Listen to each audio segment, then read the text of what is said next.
Kwetskina, ici Alexandre Niquado, accompagné de mon collègue André Dudomaine. Cette semaine, on était supposé avoir Sonia Bonspice-Boileau. Cette semaine, mais dans le fond, elle a eu un empêchement de dernière minute, fait qu'elle n'a pas pu être là. Fait qu'on va pouvoir la voir la semaine prochaine, par contre. Fait que je vous inviterai à revenir nous voir pour la semaine prochaine. Mais en attendant, je pense qu'André pourrait faire aussi quelques petites annonces pour compenser. Voilà, alors comme je disais tantôt, faute de pain, on mange de la galette. Me voici. Ce n'est pas Sonia Bonspice-Boileau, ce n'est pas mon nom. Et Sonia sera donc... bon, elle s'en excuse, nous nous en excusons. Ce n'est que partie remise, puisqu'elle sera la semaine prochaine. Et on va en profiter donc pour faire les annonces. Il y a plein d'activités en juin organisées par Terres en Vue et auxquelles je suis sûr plein des gens qui écoutent ce podcast vont être intéressés, les gens de la communauté autochtone, des gens qui gravitent autour à Montréal, des gens qui sont intéressés aux différentes questions autochtones. Alors, il y a amplement de quoi s'en mettre plein la vue en juin, qui est maintenant le mois de l'histoire autochtone, avec évidemment un point culminant de 21, jour national des peuples autochtones. Alors, si on commence par le 21 comme tel, c'est bon de rappeler qu'à Montréal, dès 1995, Terres en Vue organisé, c'était le maire Bourque à l'époque, avec Pointe-à-Calière, une cérémonie du 21 juin, avant tout le monde. Ouais, alors donc, c'est hors des territoires autochtones la plus ancienne au Canada cérémonie, et donc il y a quelque chose d'historique à y participer.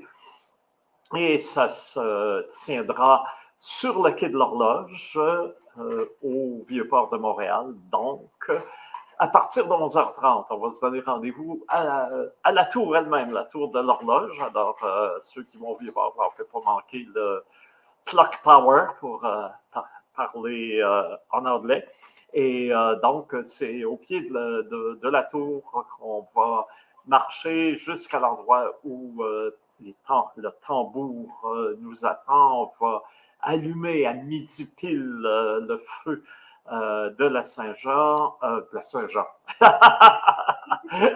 le feu d'avant la Saint-Jean, le feu donc du Jour national des peuples autochtones, le long du fleuve Saint-Laurent, le long du grand fleuve qui a été une voie d'eau et une voie de transport historique et donc qui fait du Vieux-Port de Montréal un lieu de rencontre millénaire, puisque c'est là que accostaient les canaux des différentes nations, toutes les fois qu'il y avait des grands rassemblements, des grands marchés, Montréal étant depuis toujours un lieu d'échange, un lieu de rencontre.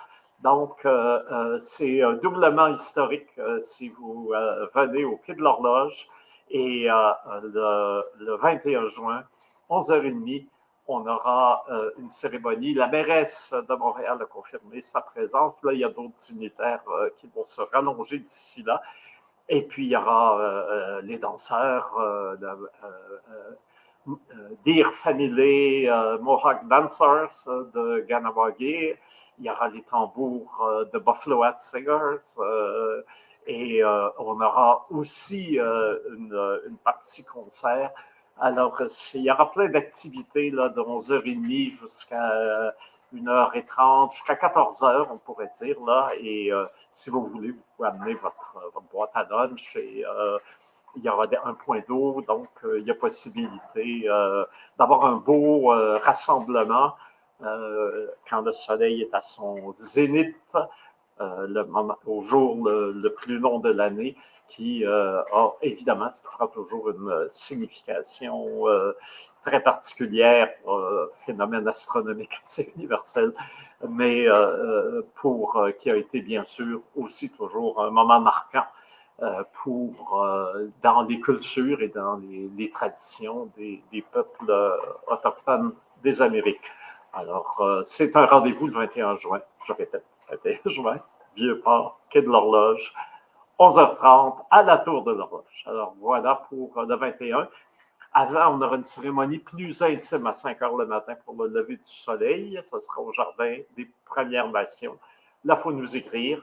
Il y a quelques invités. On ne peut pas voir les grosses caméras, le grand public et tout, mais ce sera quand même pour les leftos.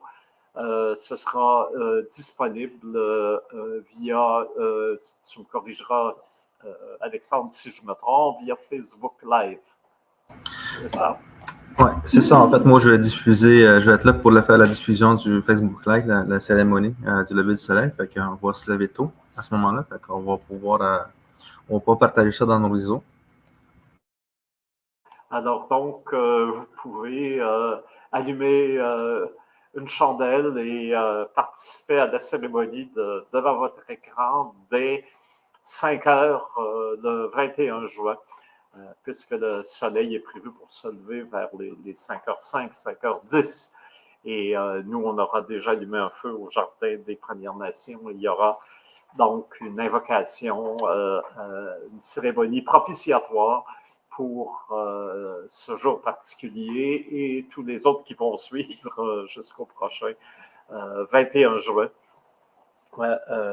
qui sera bien sûr l'an prochain. Alors, ça, c'est l'activité du 21. Mais maintenant, il y a plein d'activités qui gravitent autour de ça, surtout que maintenant, juin est dédié mois de l'histoire autochtone. Alors, par exemple, là, on peut en donner plusieurs parce qu'il y en a beaucoup. Alors, avec la Cinémathèque québécoise, on a des films importants qui datent des années 80, mais s'ils datent des années 80 aussi, c'est que des grands aînés qui ont vécu toute leur vie sur le territoire sont présents dans ces films-là et qu'ils soient de la nation Atikamekw ou de la nation Innu, sont capables de nous livrer des grands pans du patrimoine matériel et immatériel de l'époque bénie où on était libre sur nos territoires, le Nitaskinan ou le Nitassinan. Et donc, le 15, œuvre majeure, importante, d'Arthur Lamotte, Mémoire battante, où on a justement Mathieu André et plusieurs autres aînés qui, cette fois-là, celui-là est vraiment dédié à la spiritualité Innu. Donc, vraiment, tout le lien spirituel entre le chasseur, les nomades et les esprits des animaux, les esprits de la forêt et tous les rituels associés. Le respect dû au dépouille animal, puisque l'animal est venu s'offrir à nous. Il y a une façon d'aborder. C'est pas seulement, c'est pas un comptoir d'épicerie, c'est vraiment un lien vivant avec toutes les forces fondamentales de l'univers que le geste nourricier et la chasse. Et c'est accompagné avant, pendant et après de toute une série de rituels. Alors, effectivement, le Tewikum, qui est aussi un outil de communication avec les forces invisibles, aussi la scapulomancie, qui permet de localiser le gibier, la tentation, la tente tremblante, les danses pour remercier quand on a eu une chasse fructueuse. Donc, tout ça est expliqué en détail. Et en même temps, on a Gabriel Arcan qui interprète des extraits des relations des Jésuites, parce que les Jésuites ont découvert tout cet univers spirituel qui les désarçonnait complètement et l'ont décrit dans les relations. Donc, c'est intéressant parce qu'il y a vraiment une opposition entre les porteurs de cette mémoire, d'où le titre, d'ailleurs, Mémoire battante, et ces écrits de gens qui étaient complètement dépassés par ce qu'ils découvraient, enfin, ce qu'ils découvraient vraiment, ce qu'ils voyaient et que leurs préjugés ethniques et religieux leur interdisaient de vraiment saisir. Alors, pour tous ceux qui veulent avoir une idée approfondie de ce dont on parle quand on évoque la spiritualité autochtone. Mémoire battante est vraiment le film à voir. C'est une version restaurée aussi, donc de très belle qualité. À l'époque, on tournait en film 16 mm avec des directeurs photo qui faisaient un travail remarquable. Donc, et dans la salle de la Cinémathèque, c'est un moment exceptionnel là, de connexion avec un film majeur d'abord de l'histoire du cinéma au Québec et un film, un document de toute première importance pour comprendre, se connecter à ce qu'a été et ce qu'est encore la spiritualité des premiers peuples. Également, à la demande, et là, peut-être, Alexandre, tu pourras en parler davantage, il y a deux autres documentaristes qui ont été co-réalisateurs, Pierre Yvon et Pierre Dinel, qui se sont liés pour illustrer le rythme traditionnel des travaux et des jours chez les Atikamekw, selon, évidemment, qui varie selon les saisons sur le territoire, et notamment la communauté de Manoine, dont tu es originaire, Alexandre. Il y a vraiment eu une volonté de revoir le film. Peut-être tu peux nous en dire un mot. Ben, c'est ça, je pense que ça fait depuis 2019, fin 2019-2020 qu'on nous en parle, en fait, comme ma mère, parce que c'est ça, quand elle a fait la Wikipédia du Québec, elle a reçu les photos de tournage de Pierre Dinel, fait qu'elle les a toutes mises sur Wikicommons. Puis c'est de là que, dans le fond, qu'elle m'a lancé l'idée, ce serait le fun qu'on ait les 6 saisons anti-Québec à présence autochtone ou dans l'un des projets de Terre en Vue, en fait. Fait que ça fait depuis peut-être 2020 qu'on essaie de booker une projection. Puis là, c'est là maintenant, en ce moment, ça va bien. On a une belle occasion dans le cadre du 21, des célébrations du 21 juin. Puis en même temps, ben, ça fait longtemps que je voulais voir ce film-là parce que tu as aussi des grands-parents que moi, j'ai connus. Puis je pense qu'il y a quand même beaucoup de gens de la communauté qui étaient impliqués dans ce tournage-là. Il y a beaucoup de familles que je reconnais, beaucoup de gens que je reconnais qui sont encore en vie, qui étaient plus jeunes dans ce temps-là. Maintenant, ils sont rendus des aînés, ils sont rendus vieux. Fait que là, dans cette occasion aussi, mais j'ai approché la Maison des aînés pour qu'ils puissent assister à la projection. Puis j'essaie aussi d'interpeller les jeunes de Manoine pour qu'ils viennent voir parce que c'est aussi leur ancêtre, c'est un héritage que nous avons. Puis c'est d'ailleurs ce film-là que ça a fait que le conseil de bande a décidé d'instaurer un système de semaine culturelle où est-ce que les jeunes vont aller fréquenter le territoire puis pratiquer la chasse traditionnelle ou genre, faire des activités traditionnelles que nos ancêtres faisaient. C'est dans le but de sauvegarder notre culture que les gens se sont rendus compte que c'est important qu'on garde cet héritage-là. Puis que c'est là où est-ce qu'on a commencé à envoyer des jeunes sur le territoire. Parce que quand même, dans ce temps-là, les gens commençaient à se moderniser un peu, commençaient à être en contact avec la ville. Les gens étaient encore semi-nomades, mais les Atikamekw commençaient à voir aussi qu'il y a un grand dérangement, un bouleversement de notre mode de vie. Fait que c'est l'une des façons qu'on a faites pour garder notre culture. C'est avec les semaines culturelles. Puis ça, j'ai vraiment hâte de voir le film d'ailleurs. Surtout qu'on va voir des membres de la famille aussi. On va avoir une délégation d'Atikamekw qui vont venir. Je ne sais pas combien ils vont être, mais on travaille à ce qu'ils soient nombreux. Comme vous voyez, je pense qu'on a le droit à 150 places par salle.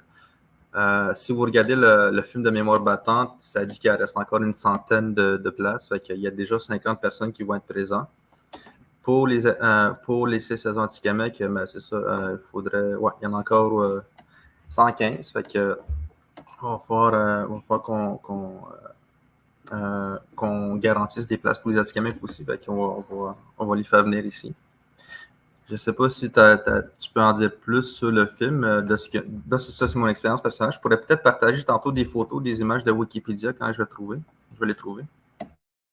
Oui, bon, de rappeler d'abord que les films auront lieu à la Cinémathèque québécoise, donc qui est située sur la rue Maisonneuve, là, tout près de Saint-Denis, du côté nord. Et c'est donc, on va donner les dates exactes. Alors, pour Mémoire battante, c'est le 15 juin à 18h30. 15 juin, 18h30. Attention, la cinémathèque, c'est pas rock'n'roll, hein? Ça commence à l'heure. Alors, le 18h30, le 15 juin, pour ceux qui voudront voir l'œuvre majeure d'Arthur Lamotte, Mémoire battante. Et sinon, les 6 saisons à Tikamek de Pierre Tinel et Pierre Yvon les 6 saisons seront présentées le, le 18 juin à 15h30. Donc, c'est un samedi. Alors, c'est ému samedi après-midi parce que ça, pour faciliter la venue après consultation des gens de la communauté. Alors, ceux qui pourront avoir des billets, c'est intéressant aussi parce que ça va être une projection touchante puisque le réalisateur, un des co-réalisateurs, Pierre Tinel, sera là. Pierre Yvon nous envoie ses salutations, mais malheureusement d'autres engagements ce jour-là. Il n'a pas pu se libérer. Alors, Pierre Tinel sera là et ce sera une belle occasion de rencontre et d'échange. Donc, si je peux dire, une immersion dans la culture atikamekw. Alors, aussi une belle occasion de compléter le parcours annoncé à partir de Mémoire battante et de compléter avec le très beau document de Pierre Tinel, Pierre Yvon, les 6 saisons Atikamekw. Pourquoi on dit 6 saisons d'ailleurs? Hein? Ça surprend toujours. Ben, je pense que c'est dans le principe des activités. Parce que au printemps, nous autres, nous avons spécifiquement 2 saisons différentes. Ségoun, ça c'est le temps des sucres. Ça, c'est quand la sève commence à couler, quand l'eau commence à circuler, puis quand il commence les premières fontes de neige, en fait. Puis ça, c'est une activité en soi qu'on pratique. Fait qu'on a toutes déjà une série d'activités qu'on doit faire durant cette saison-là, qui est d'ailleurs de faire la préparation des sucres, faire la réparation des canaux, préparer en fait, tout préparer notre équipement pour qu'on puisse se déplacer de notre camp d'hiver vers le camp d'été. Fait que quand on finit la saison du pré-printemps, là commence le printemps, où est-ce qu'on va... on s'en va tranquillement vers le camp d'été. Puis tout le long qu'on s'en va vers le camp d'été, mais on va faire la chasse puis la trappe. Puis dans l'autre saison, où est-ce qu'il y a une saison de plus, c'est durant l'hiver, puis le pré-hiver. Parce que l'hiver, c'est déjà, pour nous autres, ça c'est quand la neige est déjà bien installée, quand que la neige, quand que c'est froid. Le pré-hiver, ça c'est une période de chasse très importante dans le cycle, dans les 6 saisons que nous pratiquons. C'est que c'est là où est-ce qu'on fait les premiers temps que les animaux ont des traces. On peut voir les traces sur la neige. Puis c'est aussi le moment où est-ce que la première neige qui tombe.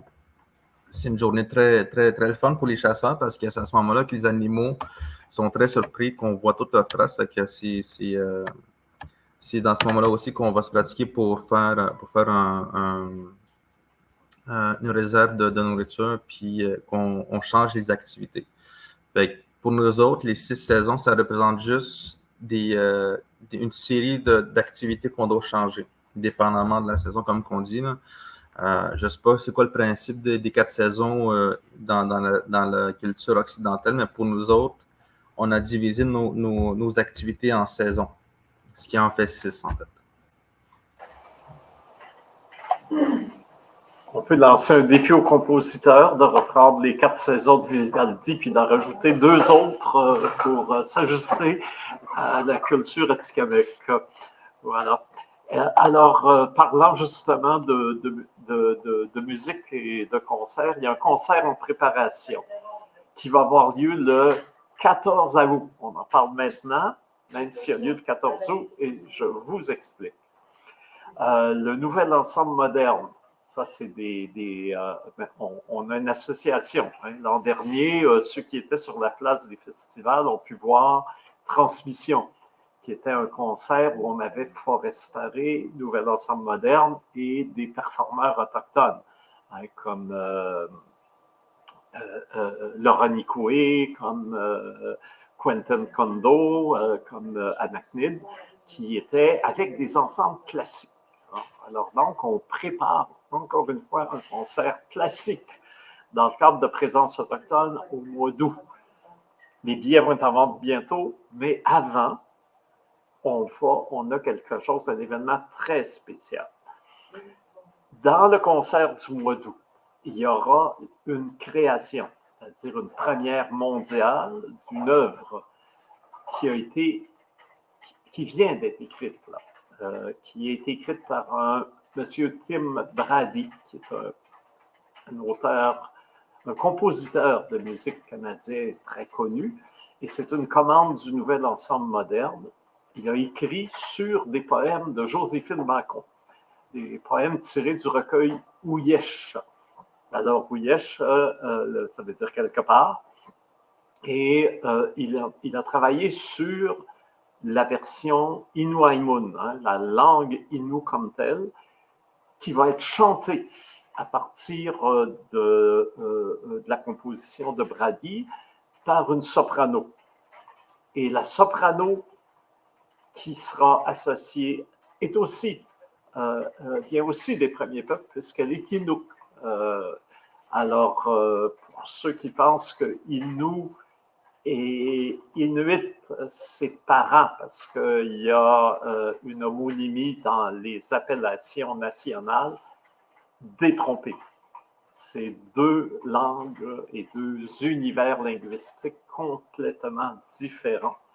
Donc, Diantha Edmunds va devoir, venant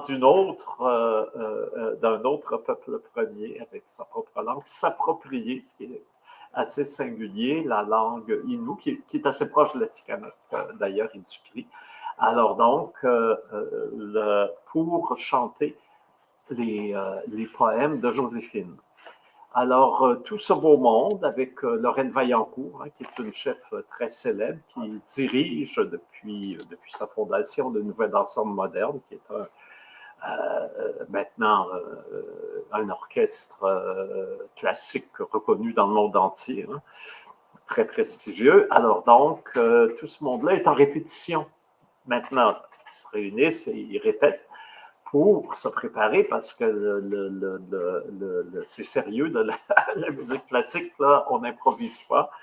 On a le papier à musique et mots, les notes, le chant, tout doit être parfaitement réglé comme prévu. Et donc, ce monde-là va être à Montréal et ils vont ouvrir en quelque sorte les répétitions. On appelle ça une soirée exploratoire, où le public peut venir être assis avec les musiciens de l'orchestre, avec Bibit, avec Joséphine Bacon, qui est l'autrice des poèmes, avec l'auteur, M. Brady, qui sera là. Et c'est moi qui vais animer. Alors, ça va être bien, hein, sans doute, ça va être bien animé. Alors, donc, il y aura, le public pourra discuter sur comment cette œuvre-là prend forme, hein, comment d'abord, effectivement, une poète Innu avec sa langue discute avec un musicien qui veut mettre des notes et il faut les mettre. Et là, ben, il y a des ajustements forcément qui sont nécessaires. Et ensuite, quand il y a le temps de le chanter aussi, c'est assez particulier. Et puis, tous les musiciens de l'orchestre qui tout d'un coup se trouvent plongés dans la culture Innu, ce qui n'est pas du tout familier dans leur cas. Donc, pour eux aussi, c'est une découverte, comme pour, évidemment, la chef d'orchestre.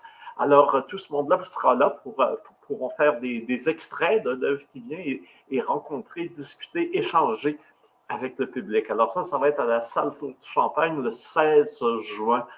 Alors, vous pouvez aussi aller sur le nem.ca, qui est le LENEM.ca, qui est le site du Nouvel Ensemble moderne. Et dans Activité, vous allez dans Exploration. Hein, parce que aller en territoire Innu, c'est une exploration. C'est Ouyesh quelque part, mais quelque part où il faut prendre ses raquettes si on est dans la vraie hiver, hein, et laisser quelques traces en passant pour accéder à la magnifique poésie territoriale de Joséphine Bacon. Alors donc, un voyage en commun auquel le public est convié, salle Claude Champagne, 16 juin, 19h30. C'est gratuit, mais il faut réserver. Dans le cas, peut-être préciser, on parlait des deux films tantôt, les 2 séances de la Cinémathèque. Ça, c'est les tarifs réguliers de la Cinémathèque. C'est la seule activité de juin qui demande un débours, mais je ne pense pas que ce soit très cher. Si ma mémoire est bonne, c'est autour de 10 $ l'entrée. C'est 12 $. Alors, c'est 12 $ maintenant. D'accord. Et puis, il y a le partenaire de longue date de Présence autochtone, la grande bibliothèque avec laquelle on a aussi 2 activités majeures. Si je ne me trompe pas, ah non, ce n'est pas le même jour, c'est 2 jours consécutifs, 17 et 18 juin. Alors, 17 juin, alors on reste là vraiment dans la culture Innu, puisque c'est le grand classique de Anne-Anthony Capèche et Kwan, non? C'est le 18, ça. Le 17, c'est Mike Paul. Ah, bon, merci de me corriger. Une chance, tu es là pour me surveiller.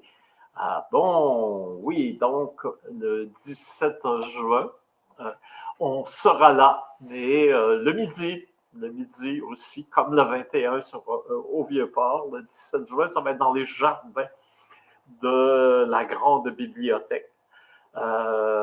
Donc, il faut longer la grande bibliothèque le long de la rue Berry là, pour aller vers la porte arrière, hein, qui est plus aller vers partir de Maisonneuve en allant vers Ontario. Là, on voit le jardin derrière la grande bibliothèque et c'est là que, et je pense que c'est une nouveauté. Cette année, ils ont installé une petite scène et il y aura des shows là, durant l'été, le midi. Et là, on inaugure, hein, alors avec Mike Paul.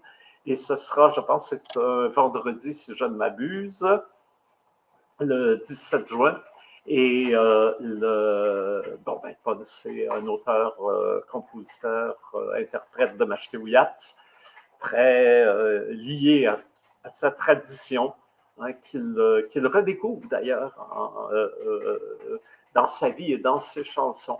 Donc, c'est quelqu'un d'intéressant parce qu'il a un parcours, parce qu'on connaît, suite aux écoles résidentielles et à la sédentarisation, toutes les pertes culturelles qu'on a eues.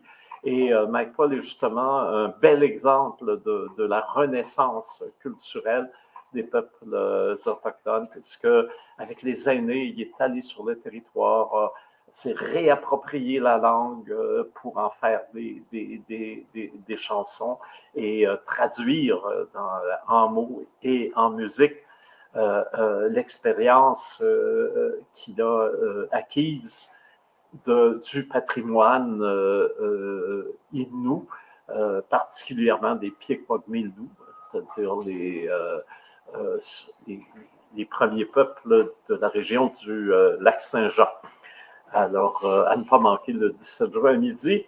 Et puis le lendemain, donc, c'est là que nous sommes toujours dans la culture Innu, mais là vraiment dans un grand classique du 20e siècle, un grand classique littéraire du 20e siècle, les Kwan ni Machimanitou Inushkwewu, Je suis une maudite sauvagesse, le texte de Anne-Anthony Capèche, qui, je pense, est le premier texte littéraire en Innu-Aimun édité et publié, qui a été récemment réédité chez Mémoire d'Encrier avec une traduction revue et corrigée de José Maillot, qui avait été celle qui avait corrigé aussi la première version. Et José me disait, à propos de Mémoire d'un crier, de la dernière version, j'étais encore trop novice dans la langue Innu. Là, j'ai bien traduit. Hein? Alors donc, José, d'ailleurs, qui nous a quittés récemment, on salue sa mémoire et nous a légué donc une traduction. Mais c'est en Innu Aimun qu'une lecture publique du texte sera faite par Natacha Canapé-Fontaine. Alors, Natacha, c'est une poète, mais c'est aussi une slameuse, hein, quelqu'un qui se livre véritablement à une performance. Donc, ce n'est pas une plate lecture, bien au contraire. C'est une interprétation très sentie d'une Innushkwe ou d'une femme Innu du 21e siècle qui salue la grande figure d'avant-garde qu'a été Anna Pekapesh. Donc, il y a un lien intergénérationnel d'écrivaine dans cette performance. Et bien sûr, Simon Riverain, et heureusement, il y a des productions Benoît Tappan qui ont pris ça en main. Et c'est une mise en scène de Charles Bender. Et Simon Riverain, là, il a travaillé avec les techniciens de la Grande Bibliothèque. Il y aura des surtitres pour qu'on puisse. Et ce sera diffusé sur Internet aussi pour ceux qui voudront le voir. Et ça aussi, c'est gratuit. Il faut s'inscrire. Sans doute le lien va bientôt. Oui, il est là. Ekwanin Machimanito Innushkwe. Alors, de 19h à 21h, c'est dans l'auditorium de la Grande Bibliothèque. Et c'est le 18 juin. Là, je ne me trompe pas. C'est bien ça, 18 juin. Parfait. Et puis, bien sûr, on l'a mentionné, le 21, grand rassemblement dans le Vieux-Port, près du fleuve, pour rappeler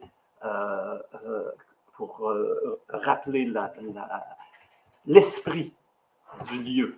Hein, Montréal, terre autochtone. Alors, il ne faut pas que ça reste enfoui. Il faut que ça s'affirme haut et fort. Et c'est ce que nous allons faire le 21 juin, en compagnie notamment de la mairesse de Montréal, qui va être là avec nous, et de nombreux dignitaires, porte-parole autochtones, tambour, musique, cérémonie. Ça va être un moment marquant, comme toutes les années. Et évidemment, tout le monde y est convié. Et puis après, attention, il va falloir se mettre à l'écoute. La programmation de présence autochtone 9 au 18 août va s'annoncer. Donc, il faut déjà se mettre dans le bain. Juin est là pour ça. Voilà. Juste rappeler aussi que, dans le fond, pour le spectacle de Natacha Canapé-Fontaine et Ekwanin Machimanito Innushkwe à la Grande Bibliothèque, l'entrée va se faire aux portes tournantes sur la rue Berry, qui longe l'édifice, puisque la Grande Bibliothèque sera fermée après 17h ce jour-là. Donc, pour accéder à la Grande Bibliothèque, il faudrait entrer par la rue Berry.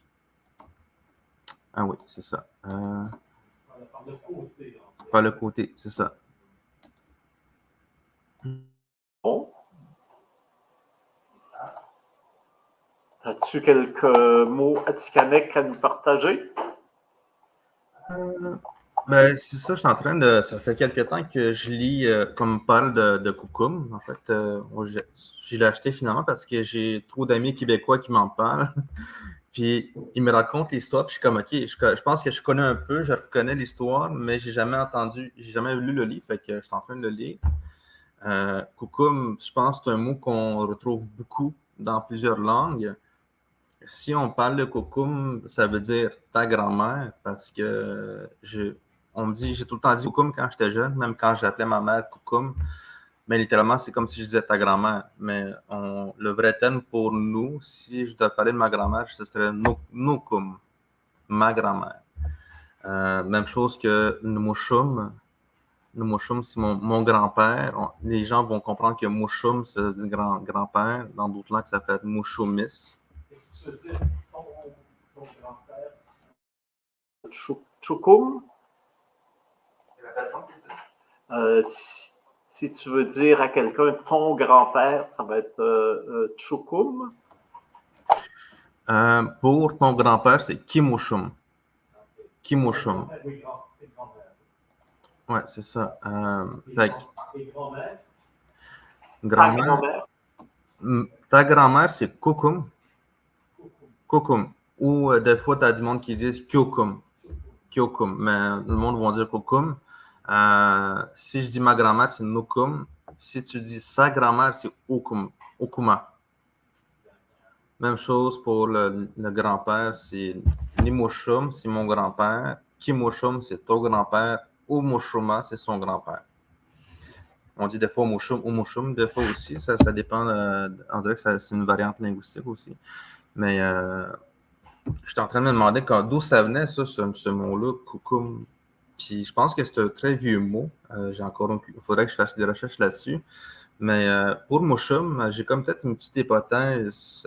Si on faisait un rapprochement dans d'autres langues, je sais que Mouchoum, pour moi, c'est ça, c'est mon grand-père, c'est grand-père. Mais je sais qu'il y a aussi, tu peux entendre mouche dans d'autres langues. Je me demande si c'est en lien avec l'orignal, avec le thème de l'orignal. Fait que mouchoum, nimouzoum, c'est-à-dire mon orignal. Fait que c'est ça, c'est juste une petite idée comme ça que je me pose comme question. Père avait du panache, probablement. D'ailleurs, puisqu'on parle du roman de Michel Jean, on peut le féliciter, bien officiellement, et l'applaudir, puisque avant-hier, il a été officiellement intronisé comme compagnon de l'Ordre des Arts et des Lettres du Québec, donc un titre honorifique pour un apport exceptionnel à la culture, à la vie artistique, au patrimoine culturel du Québec. Et avec ses écrits, et particulièrement avec celui-là, qui est un succès mondial, pas seulement au Québec, parce qu'il a été traduit en plusieurs langues, et donc c'est devenu maintenant un écrivain bien reconnu, et il a obtenu en conséquence l'honneur de maintenant faire partie de l'Ordre des Arts et Lettres du Québec. Un honneur bien mérité, et on le félicite. Puis on invite bien sûr tous ceux qui voudraient savoir pourquoi cet honneur est mérité. Ben, il faut acheter ses livres et vous verrez. Puis je rappelle aussi ma soeur, je ne sais pas si on va finir bientôt, mais comme cette semaine, on était supposé avoir Sonia Pansy-Boileau avec nous, on va profiter pour dire que son émission est en ligne. On peut regarder, leur émission sur tout.tv ou PTN. Je vous ai partagé le lien ici, le lien de la production de Niche Media. De là, vous pouvez regarder où est-ce que vous pouvez regarder l'émission. Puis, je pense que c'est une très belle émission à regarder. C'est la première série à production audiovisuelle que je connais ici au Québec qui ressemble beaucoup à la réalité du pensionnat ici au Québec. Parce que les histoires que j'ai entendues, ça reflète beaucoup à ce que j'ai vu dans la série. Puis, c'est une série qui fait du bien à voir aussi, en quelque sorte, parce que tu as aussi beaucoup de choses lourdes, mais ça affirme aussi des choses qu'on a vécues ou qu'on a vues en grandissant en tant qu'Autochtones issus des communautés. J'inviterais nos auditeurs à regarder la saison. Puis, ils peuvent nous retrouver la semaine prochaine, qui sera le 15 juin, à midi, à la même heure, comme avec nous, avec Sonia. Ajouter aussi, avec le mois de l'histoire autochtone, il y a une campagne actuellement qui se fait, c'est en juin, je lis autochtone. Et si vous allez dans les librairies, je pense que la plupart des librairies de Londres, vous avez un magnifique, je l'avais avec moi, je ne sais plus où je l'ai mis, mais c'est un magnifique carnet là, qui est très beau, très mise en page et qui vous donne des suggestions de lecture, des extraits de livres. Et c'est gratuit, donc précipitez-vous à la librairie pendant qu'il en reste encore. Et voilà, si vous avez lu Coucoum et que vous l'avez aimé, voilà, il y aura d'autres suggestions pour de lecture, parce que là aussi, dans l'effervescence culturelle qu'on a connue ces dernières années, il y a des écrivains qui ont émergé, beaucoup d'écrivaines, parce que c'est vraiment très majoritairement féminin, et des textes magnifiques à lire, à découvrir, que ce soit en roman, en poésie, en témoignage. C'est vraiment formidable. À souligner également, dans la ville de Québec, il y aura un événement qui s'appelle Coué et qui va offrir en juin aussi toute une série d'activités à la découverte des Premières Nations du Québec. Donc, pour les gens qui sont plus près de Québec,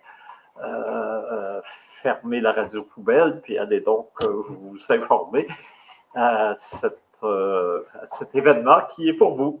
Voilà.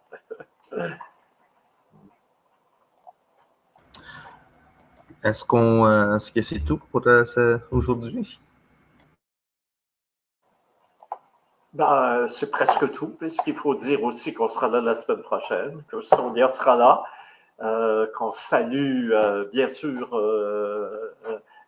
avec plaisir et affection tous ceux qui ont le bonheur de nous écouter. Et on leur dit à la semaine prochaine. Comment on dirait ça en Atikamekw? Ouf, ok. Voilà. Hein? Ben, je dirais que c'est pas compliqué. à la semaine prochaine, je pense pas qu'on a un terme pour ça, pour dire on se voit dans 7 jours.